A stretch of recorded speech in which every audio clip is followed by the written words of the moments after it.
estou aqui com Diogo Martins. Muito obrigado, Diogo, por ter vindo a aceitar o convite de falar um pouquinho sobre internacionalização. Isso mesmo. E Diogo que tem um livro publicado que chama A Bíblia da Internacionalização. Diogo, nosso propósito aqui do World Trade Center é desmistificar, promover a internacionalização, né? A gente sabe que os países, os empresários que são muito mais efetivos, quanto mais multiculturalismo tem, muito mais efetivo, muito mais produtivo, muito mais multicultural, enfim, mais riqueza para todos eles. Uhum. Como é que você... primeiro, qual foi a ideia de escrever um livro? Muito obrigado, Luciano. Bom dia ou boa tarde a todos. Vou estar aqui a falar no meu melhor português de Portugal. Se tivéssemos com certeza um WTC de São Paulo, tentaria o meu brasileiro. Eu diria, eu já te respondo à tua pergunta, mas eu falaria um pouco sobre, primeiro, como é que um empresário pode crescer. Um empresário pode crescer com duas formas.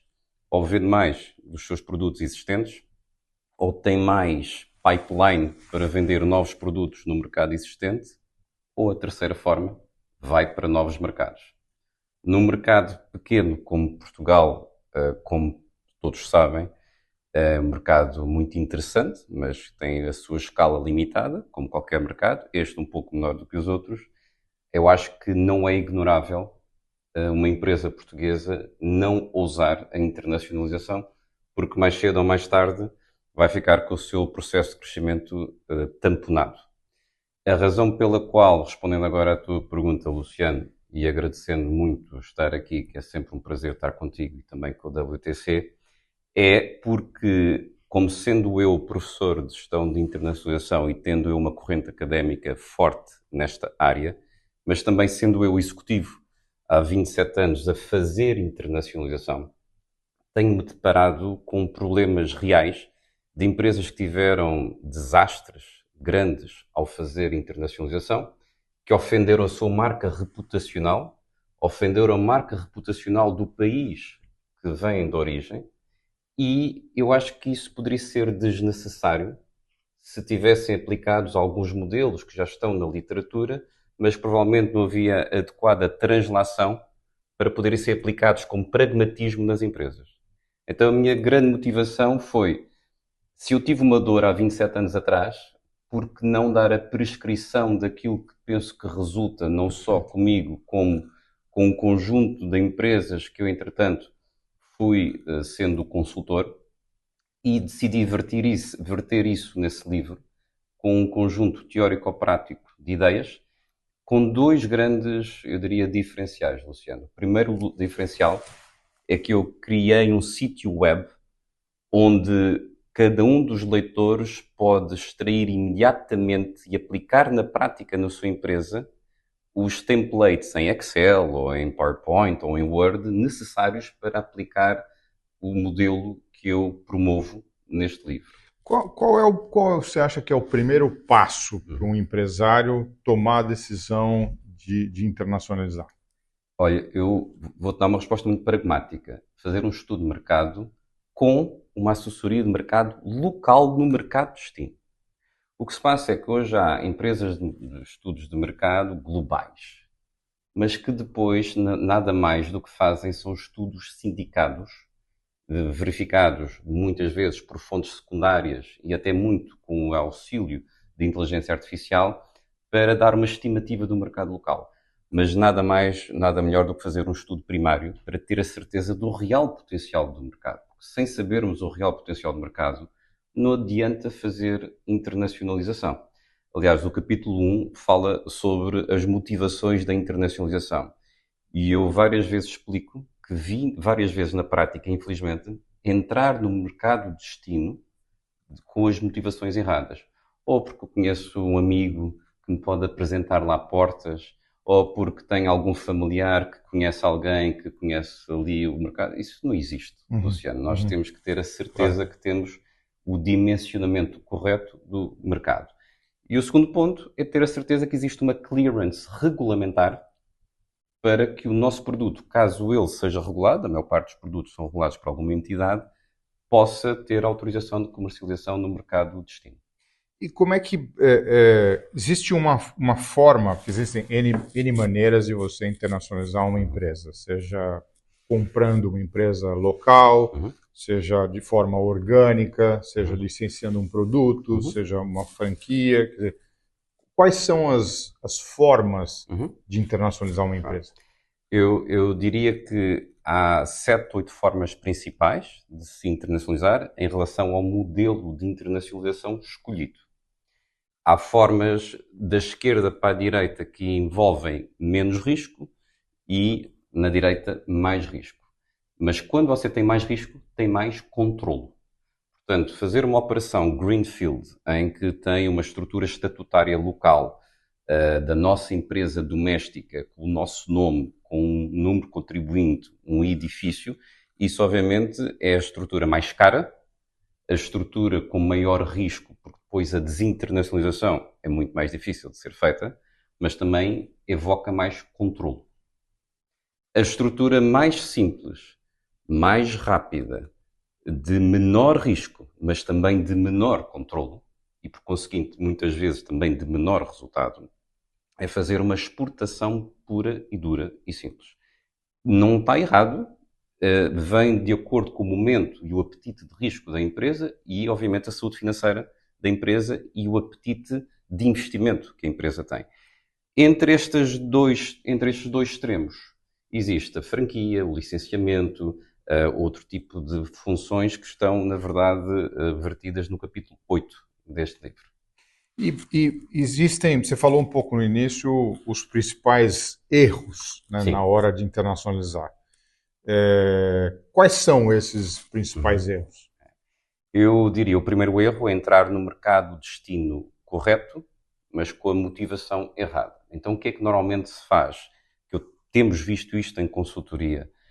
Normalmente o promotor de internacionalização, portanto, é alguém dentro da empresa que realmente quer muito levar um projeto de internacionalização, muitas vezes tem a tendência, e às vezes até inconsciente, de subestimar os custos e de sobreestimar o potencial. Isto é um erro grande porque mais à frente ver-se-á que realmente o potencial é menor e que os custos são maiores e, portanto, a empresa tem uma história transiente no mercado. Este é um dos erros. O outro erro é entrar no mercado de destino correto, mas no timing errado. Portanto, tem que se fazer uma análise situacional, nós chamamos uma análise PEST, uma análise Porter, para entender se realmente é o timing certo. Mas um erro semelhante é entrar no mercado de destino errado. E isto é porque não houve um dimensionamento correto do qual é o mercado de destino correto para a empresa. E isso eu também coloco aí porque nós falamos muito na parte académica de gestão de internacionalização, nós falamos muito no conceito de distância. E existe 3 distâncias em internacionalização.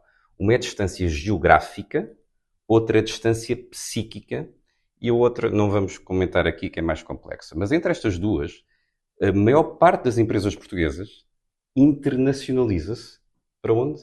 Para a Espanha ou para os PALOPs. Isto significa que existe aqui uma certa vontade de controlo e de percepção de menor risco que não tem nada a ver.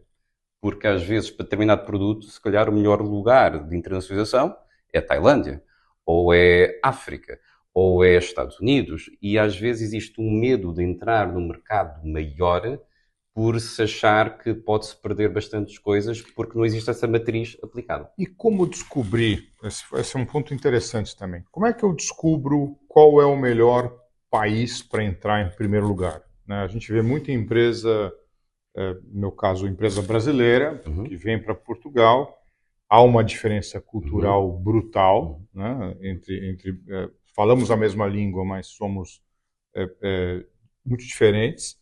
E depois que chegou em Portugal, qual é o próximo país? Né? É Espanha, é Holanda ou é algum país da África de língua portuguesa? Quer dizer, como transitar nesse meio, nesse caminho? Qual seria o ideal para isso? Eu vou-te resumir, porque até em benefício do tempo, qual seria a metodologia que nós ensinamos, não só academicamente, como a qual eu também já vi na prática.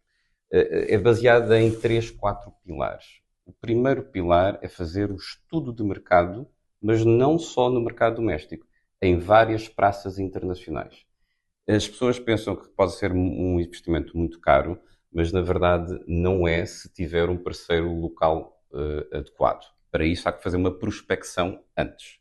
Depois tem que se cruzar os resultados desse estudo de mercado com o estudo regulamentar, porque pode haver barreiras à entrada que, apesar do potencial ser alto, a barreira à entrada provavelmente pode não ser adequada ao critério de qualidade ou regulamentar que o nosso produto ou serviço tenha hoje. A terceira barreira, o terceiro estudo, é um estudo fiscal, porque pode ser que a nossa estrutura fiscal doméstica não seja compatível, de acordo com o nosso apetite de risco ou financeiro, para o mercado de destino. E o quarto pilar é um pilar que eu diria que é de risco e financeiro. Ou seja, é medir quais são as readaptações culturais que nós temos que fazer da nossa estrutura doméstica para entrar no mercado internacional. E esses 4 matrizes entram dentro de um modelo que depois é priorizado de acordo com a linha do tempo para haver o que nós chamamos de glocalização, que é adaptar as nossas competências nucleares globais para matizadas num contexto local. E isto vai dar uma ordem de prioridade de reinternacionalização. Perfeito. E é isto que nós ensinamos também aqui. Para a gente fechar, é uma questão que eu levanto sempre essa bandeira.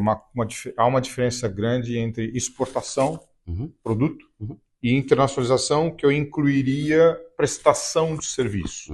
Né? Você mesmo exporta serviço, conhecimento para o Brasil. Claro. É um case interessante.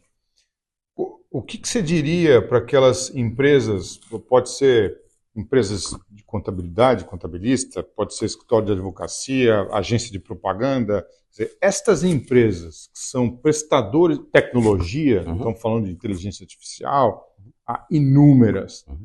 O que você diria para estas empresas como um chamariz para que abram as portas para um mercado? Porque a gente acha, não, eu sou um escritório de contabilidade, um escritório de advogados, que não preciso, não quero, não sei como. Né? Claro. Eu acho que o medo do desconhecido é algo que pulula sempre a nossa mente, sobretudo quando extravasamos a fronteira do nosso país. Mas, pondo de parte que tanto escritórios de advogados como, provavelmente, clínicas têm questões que estão deontológicas que têm que assegurar que existe uma barreira regulamentar que está ultrapassada. Por exemplo, um escritório de advogados em Portugal tem que ter licença para exercer direito também no Brasil. E, portanto, existe uma pequena barreira à entrada da homologação do seu direito de exercer a prática. Mas, ultrapassada essa diferença, que também não é uma barreira à entrada tão alta hoje, o que eu acho que realmente de estímulo que eu possa comentar é o seguinte: todas as empresas, sobretudo hoje, numa era com inteligência artificial, vão ser ultrapassadas nos próximos anos em termos da sua saturação de clientes domésticos. Porque a maior parte das empresas, sobretudo as PMEs, têm um nível de crescimento ano a ano que não ultrapassa os 20%. Ao longo do tempo, os 20% não vão ser capazes de suster o aumento dos custos com o problema de mão de obra que estamos a ver também aqui em Portugal e com o advento da inteligência artificial. Então, não há outra forma de crescer, a não ser, estou a falar de forma orgânica, depois podemos falar da forma inorgânica, ou há muito poucas outras formas de crescer, e a melhor que eu advogo seria a internacionalização. Para internacionalizar, de novo, eu voltaria ao modelo que nós colocamos aqui neste livro. Mas eu diria, voltando à tua primeira pergunta desse último pacote, a exportação e a internacionalização, na verdade, não tem nada a ver. A internacionalização é um processo. A exportação é um modo de entrada. Então, a exportação está dentro da internacionalização. Isto academicamente.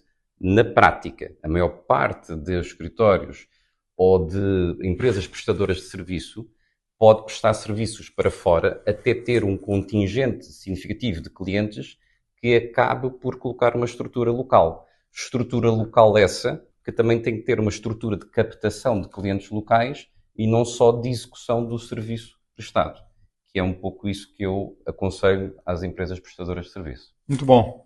Bom, obrigado mais uma vez. Obrigado, É o início de uma parceria entre nós. Nós vamos juntos montar um curso, uma formação para a internacionalização, que são 12, 13 módulos, né? E fico muito feliz a primeira sessão será contigo e a gente vai debater bastante a questão do livro, o método, e depois no final vamos ter um workshop para fechar esse pacote inteiro. Então eu convido todo mundo a poder participar dessa jornada. Aqueles que não se internacionalizaram ainda, façam esse movimento e nós estamos aqui para poder ajudar cada vez mais essa jornada de internacionalização. Obrigado. Luciano, te agradeço bastante e vai ser um prazer participar nessa primeira aula e no workshop. Prometo que vai ser muito prático e vão ter uma aplicação imediata nas vossas empresas e é sempre um prazer poder participar nas iniciativas tuas e do WTC. Boa, obrigado. Vamos a isso.